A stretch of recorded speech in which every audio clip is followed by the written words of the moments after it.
যেই দিন ঈদে মিলাদুন্নবী হবে সেই দিন ট্রাকে করে আল্লাহ রাসূলের প্রতি ভালোবাসা দেখানোর জন্য বের হয়েছে আর বলছে ইয়া নবী সালাম আলাইকা, বলে না?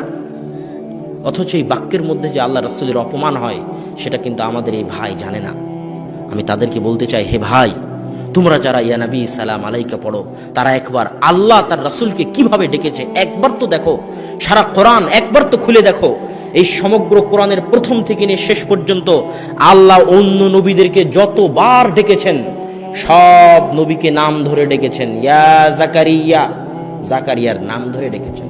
ইয়া ইব্রাহিম, ইব্রাহিম আলাইহিস সালাতু ওয়াস সালামের নাম ধরে ডেকেছেন।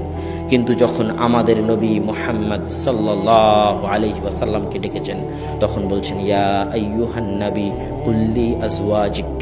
আইয়ুহান নবী, আপনারা তাশাহুদে পড়েন না আইয়ুহান নবী? না তাশাহুদে ইয়া নবী আছে? তাশাহুদে কি আছে? আইয়ুহান নবী আছে। তাহলে ইয়া নবী আর আইয়ুহান নবীর মধ্যে পার্থক্য কি? আমি আপনাকে বললাম এ আব্দুল্লাহ, এ আহমদ, এই ডাকের মধ্যে কোনো সম্মান আছে? কোনো সম্মান নাই। আপনি প্রধানমন্ত্রীকে ডাকতেছেন মাননীয় প্রধানমন্ত্রী, মহামান্য বিচারপতি, সম্মানিত জনাব অমুক অমুক, ডাকেন না?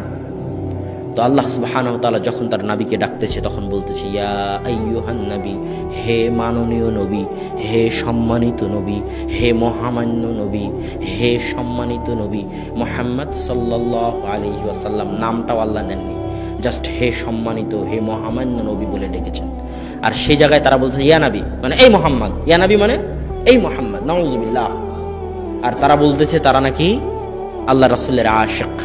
হে ভাই, আপনি একবার চিন্তা করুন যে আপনি আল্লাহ রাসূলের আশিকের নামে আল্লাহ রাসূলকে অপমান করতেছেন। সম্মানিত উপস্থিতি, তাহলে ঈদে মিলাদুন্নবী একটা অনুষ্ঠান। এই অনুষ্ঠানের মধ্যে যখন আমি দিনকে সীমাবদ্ধ করে দিলাম, ঈদে মিলাদুন্নবী শেষ, ইসলামও শেষ।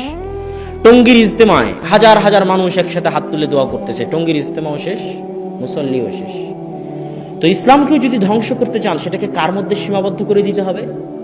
অনুষ্ঠানের মধ্যে।